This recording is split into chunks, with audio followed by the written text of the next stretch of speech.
Good afternoon, Mrs. Rivers, faculty members, parents, friends, and fellow students of Samuel Fuller School. What is fatherhood? The simple answer is a state of being a man who has children of his own. Let me ask a slightly different question. What is biblical fatherhood? A quick answer might be a father who reads the Bible to his children and prays before dinner. Here's another question. How are fathers portrayed in entertainment? In the 1950s, a TV show called Leave It to Beaver showcased a father who is consistently guiding his children with quality counsel and discipline. However, just 10 years later, the sitcom All in the Family depicts a father named Archie Bunker, who is a short-tempered racist. Fast forward to modern cartoons like The Simpsons and Family Guy. Here we see Homer Simpson and Peter Griffin, two characters that portray fathers in a negative way.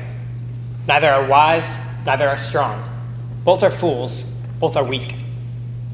Now, you may say that these two characters are solely intended to be comedic relief, and I would agree with you in part. However, consider shows or stories where the protagonist disobeys his or her father outright. This behavior is frequently justified because the greater good is at stake, as in Disney's Mulan. This greater good, as in Disney's Little Mermaid, is often only the protagonist achieving individual self-expression, not some cosmic crisis. Carl Trueman calls this expressive individualism, which he defines as the desire that each of us finds our meaning by giving expression to our own feelings and desires.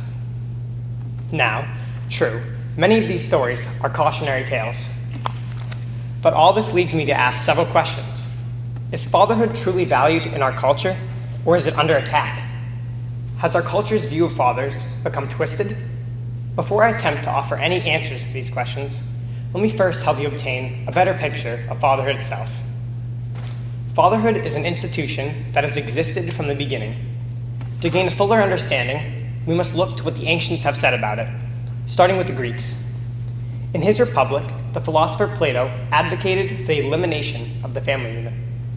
He argued that human reproduction should only be conducted for the good of the Commonwealth, and that only the best men who are good in war or elsewhere should be allowed to have children, with the goal being superior offspring.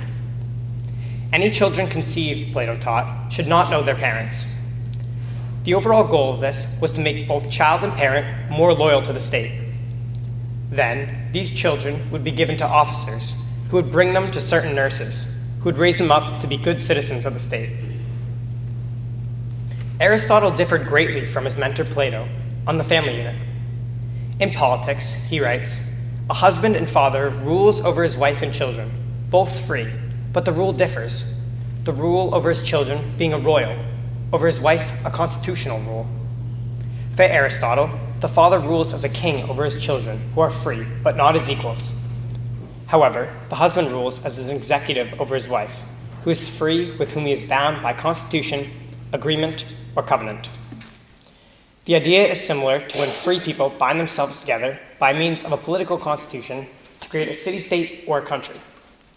Just as a king is duty-bound to protect his subjects and to seek their good in his royal rule, Aristotle believed that a father is duty-bound to protect his children and seek their good in his patriarchal rule. In response, his children are to submit to his rule and direction.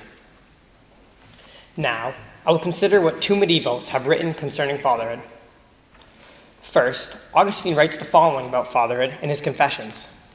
"That man of God received me like a father, and looked with a benevolent and episcopal kindliness on my change of abode. And I began to love him, not at first, indeed, as a teacher of the truth, but as a man friendly to myself." Augustine speaks of Ambrose, who, though not his biological father, was his spiritual mentor and father of sorts. His words reveal that fathers, like Ambrose, are to guide and train their children in all areas, especially in spiritual things. In his Divine Comedy, Dante describes a sinner named Count Ugolino.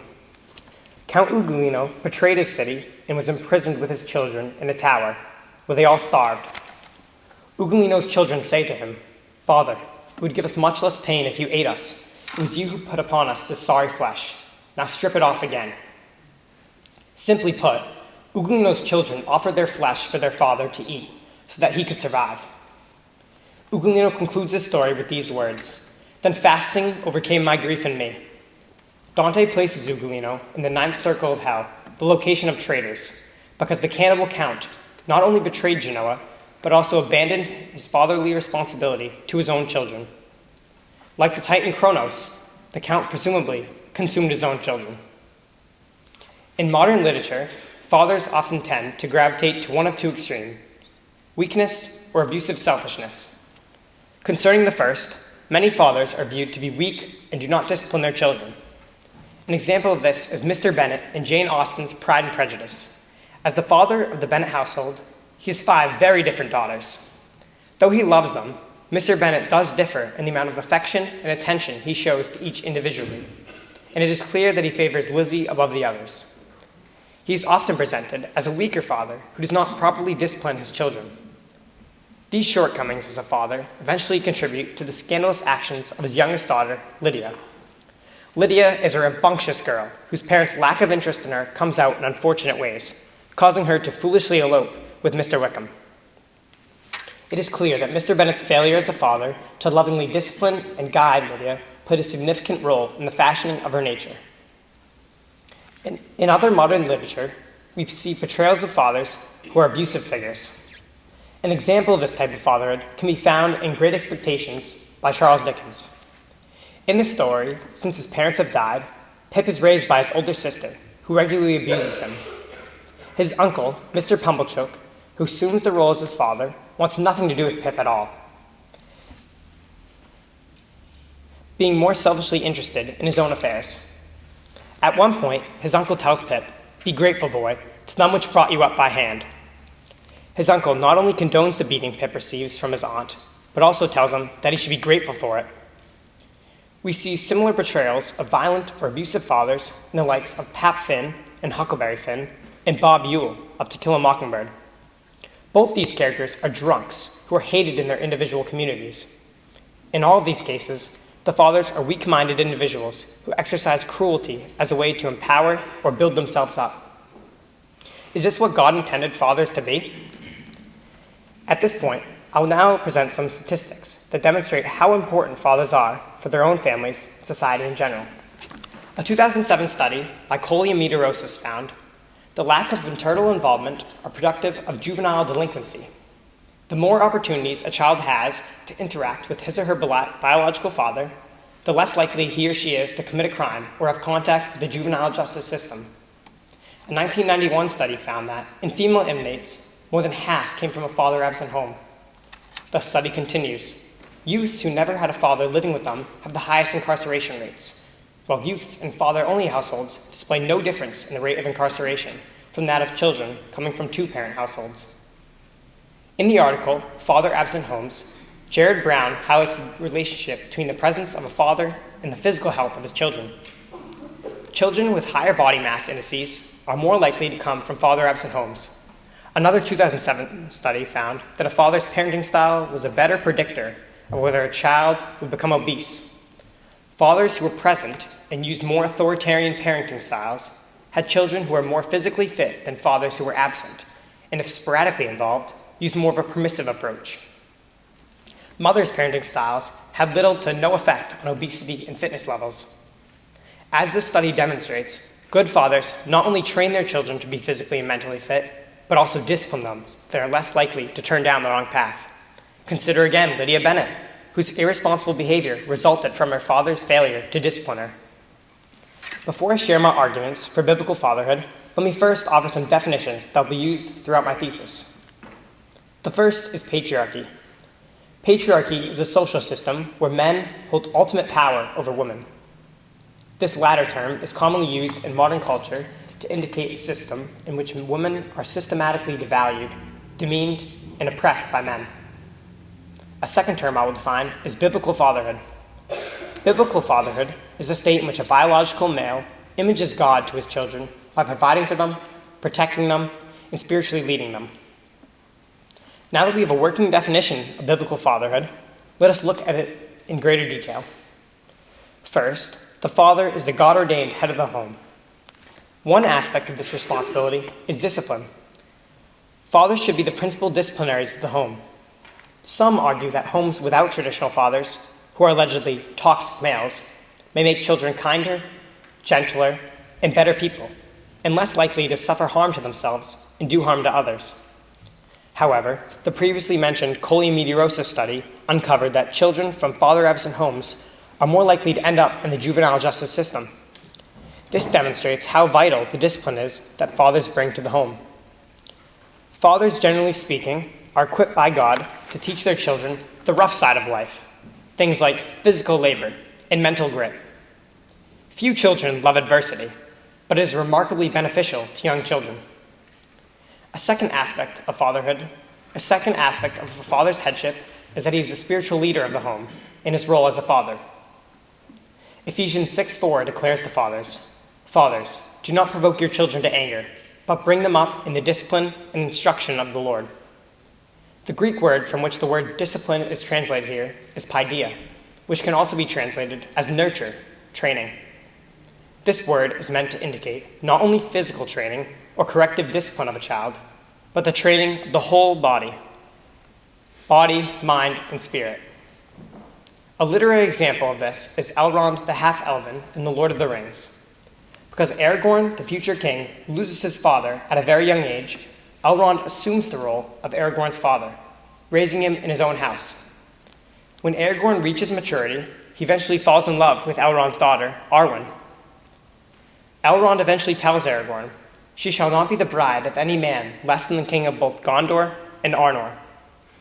In other words, Aragorn can only marry Arwen if he reunites the thrones of Gondor and Arnor under his kingship. And this can only take place if the One Ring is destroyed and Sauron is defeated. Only then will Middle-earth be healed and made safe for his daughter to live out her years. In this way, Elrond is a spiritual guide to Aragorn, calling him to seek the good, to succeed where his ancestor Isildur failed, to fulfill his destiny, and to play his own part in Sauron's defeat. Another example of this can be found in Virgil's Aeneid, when Aeneas travels to the underworld to receive his guidance from his father Anchises. His father counsels and encourages him not to settle in Sicily, but to fulfill his greater destiny by continuing on to Italy. Like Elrond and Anchises, fathers are responsible to discipline, guide, and train their children. Moving on, the second major component of biblical fatherhood is that the father is the principal God-ordained provider of the home. First, God has equipped fathers, generally speaking, to be the principal providers for their families. In a National Library of Medicine article, we are told that men typically become stronger than women at around age 15 because of the greater muscle mass and type 2 fiber areas found in men. 1 Peter 3:7 calls women the weaker vessel with reference to their husbands, thereby implying that men, generally speaking, are equipped by God to be the more physically strong vessel. Although today's workplace has somewhat leveled out this difference due to technological development, it can still be seen in more physically demanding occupations, such as farming, the military, and oil rigging. Next, the father is the principal God-ordained provider of the home. This is seen in God's command to work being given to Adam, not Eve, both before and after the fall. For example, Genesis 2:15 teaches that before the fall, the Lord God took the man and put him in the Garden of Eden to work and keep it. Then, after the fall, God declares to Adam, "Cursed is the ground because of you. In pain you shall eat of it all the days of your life. Thorns and thistles it shall bring forth for you. You shall eat the plants of the field." Certainly, Eve was the suitable helper of her husband, but God ordained Adam to be the principal provider for his family. Fathers with dependents who do not work or choose not to work are deliberately sinning against God. 1 Timothy 5:8 also teaches, "If anyone does not provide for his relatives, and especially for members of his household, he is denied the faith and is worse than an unbeliever."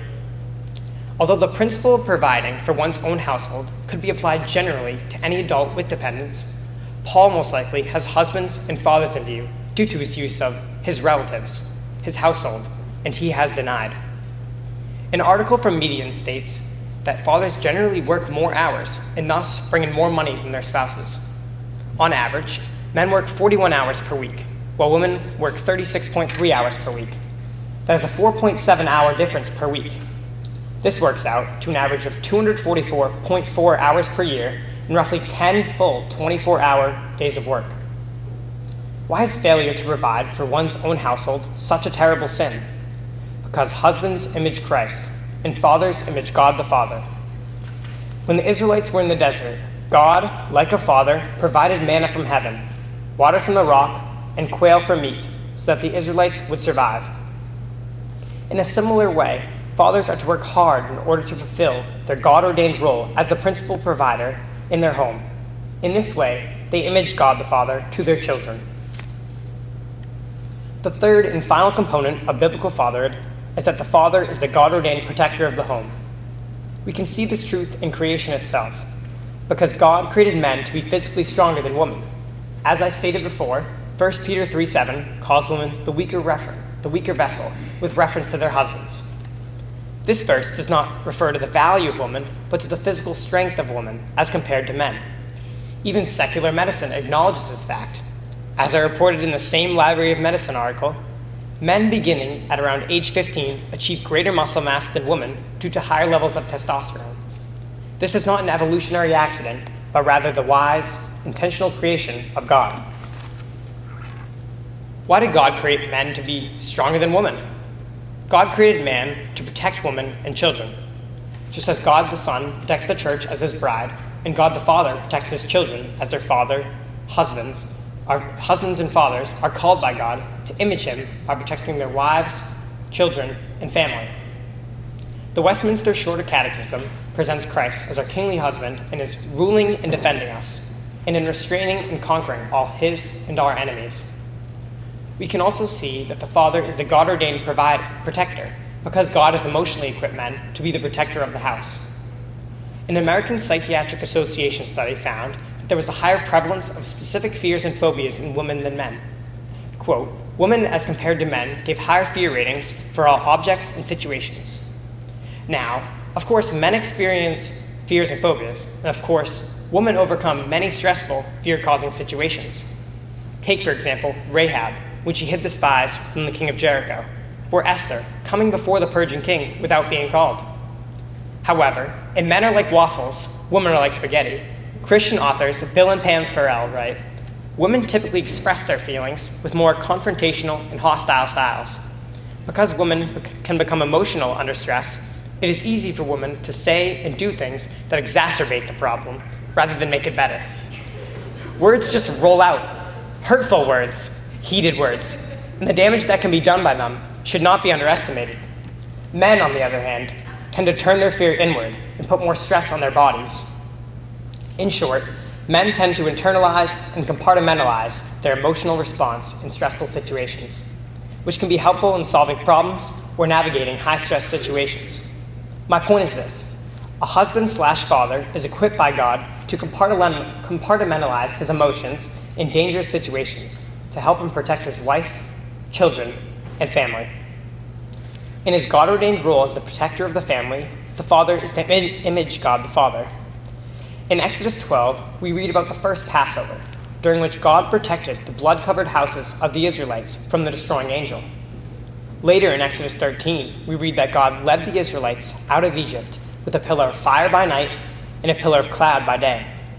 In Exodus 14, God supernaturally protects Israel by drowning Pharaoh in the pursuing Egyptian army.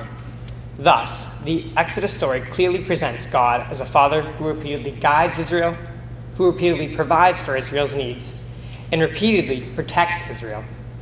God certainly gives fathers a powerful example to follow: how they are to guide, how they are to provide for, and how they are to protect their families.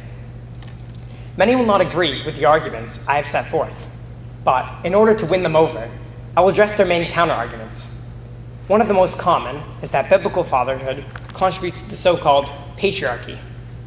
In 2021, Matthew Cantor wrote an article for The Guardian titled, "Dude, the patriarchy messed up my life, and yours too," in which he defined the patriarchy as a culture built on male supremacy that prizes masculinity above all else.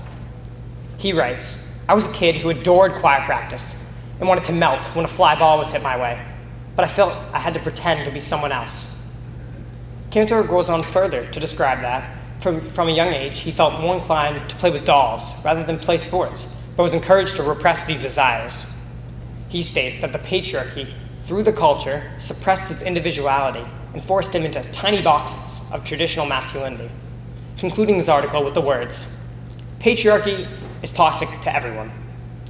Thus, traditional masculinity, to include biblical fatherhood, is a cloak for the patriarchy and harms everyone it touches. As a result, the patriarchy, so the argument goes, must be dismantled. Christians, however, should reject this understanding of institutional patriarchy. First, it is certainly true that there are fathers who are tyrannical, oppressive, even abusive. However, there are also fathers who are firm yet fair, who sacrificially provide for and lead their families, and who fiercely protect their families. So, this is not an institutional problem, but a sin problem. Romans 5:12 teaches, "Therefore, just as sin came into the world through one man, and death through sin, and so death spread to all men, because all sinned." The solution to this problem is the saving power of Christ Jesus in the gospel, and fathers redeeming fatherhood by imaging God the Father and properly training their sons to be godly husbands and fathers. The solution is not eliminating the institution itself. Why? The universe itself is run as a divine patriarchy, with God the Father at its head. The Father sits on the throne of heaven, Revelation 4:2. The Father is the head of Christ, 1 Corinthians 11:3.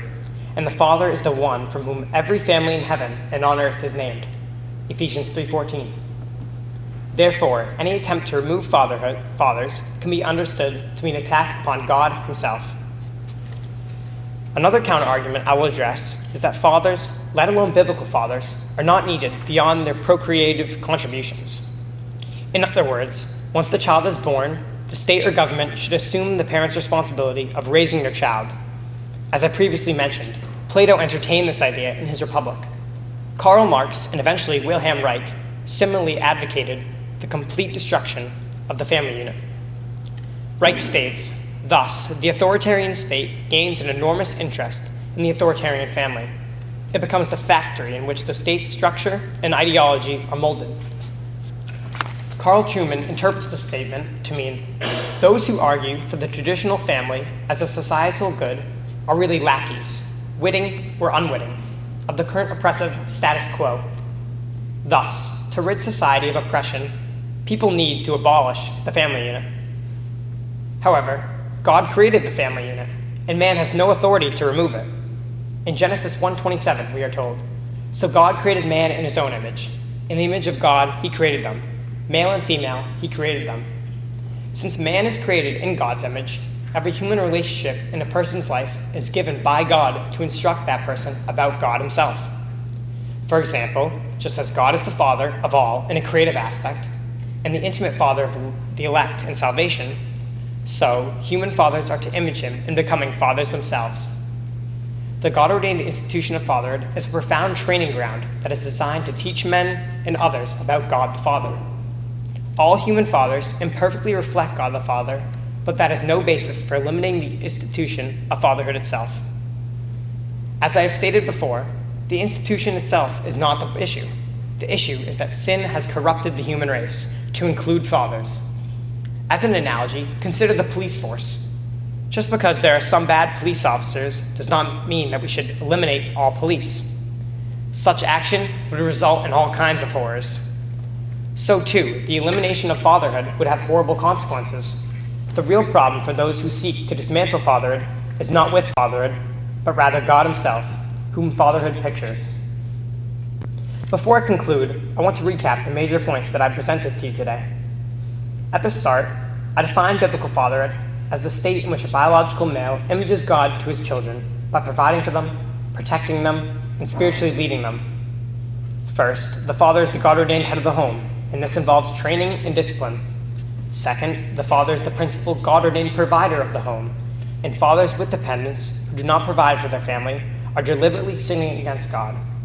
Finally, the father is the God-ordained protector of the home, because God physically and emotionally equipped men to be so. I also addressed several counter-arguments that society uses to attack biblical fatherhood. Many argue that biblical fatherhood contributes to the so-called evil patriarchy, and this alleged system of oppression and anything derived from it must be destroyed. As I stated beforehand, this is a sin problem not an institutional problem. The solution is the saving power of Christ Jesus and the gospel, and fathers redeeming fatherhood by imaging God the Father and properly training their sons to be godly men. Any attempt to remove the God-ordained headship of fathers can be understood to be an attack upon God the Father himself. I also addressed the argument that fathers are not needed beyond their procreative contributions. However, God created the family unit, which includes fathers. A man has no authority to do away with it. Again, any attempt to diminish the father's role can be understood to be an attack upon God the Father himself, whom fatherhood pictures. I believe that the values of biblical fatherhood are under attack in our society today. In order to reverse this course, older Christian men need to train their sons and other younger men how to be godly men, godly husbands, and godly fathers. Additionally, they must teach their daughters to seek husbands with the virtues necessary to be biblical husbands and fathers. Thank you.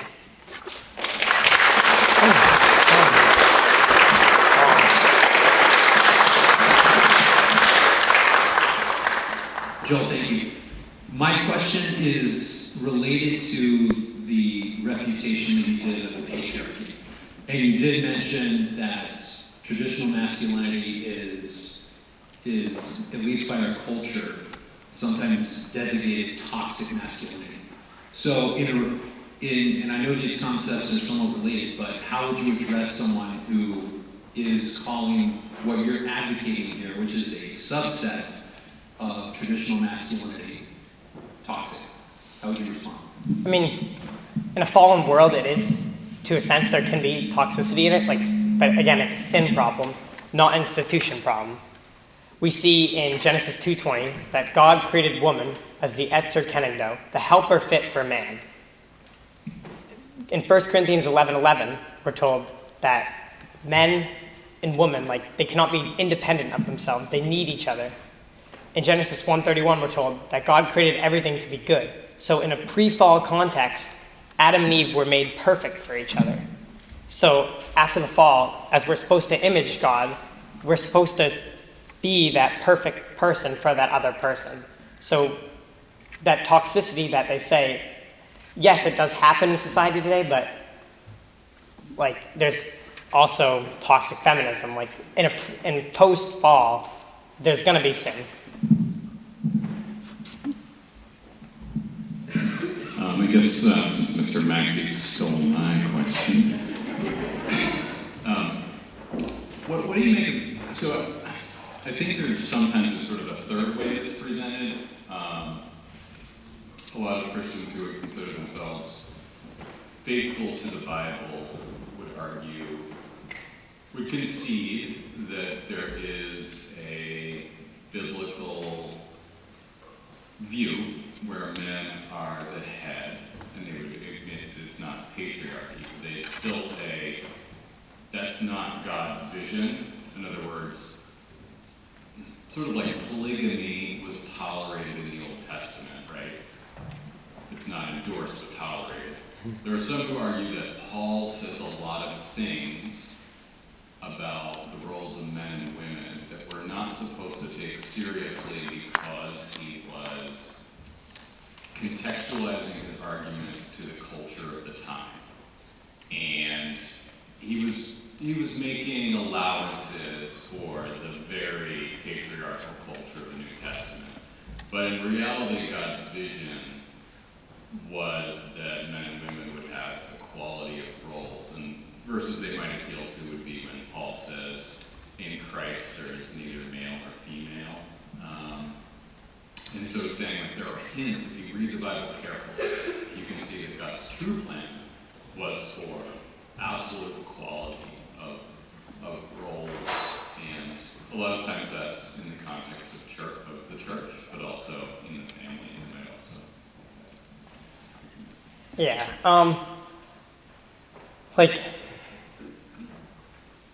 I believe that true equality comes with what I stated in Genesis, how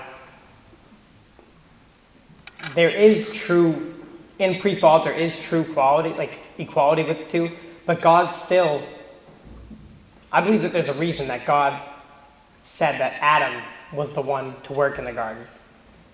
So yes, there is like equality with the two, but I believe that God, when he created Adam, put him as the one in charge. Like it's never stated in the Bible that he put Eve to work in the garden.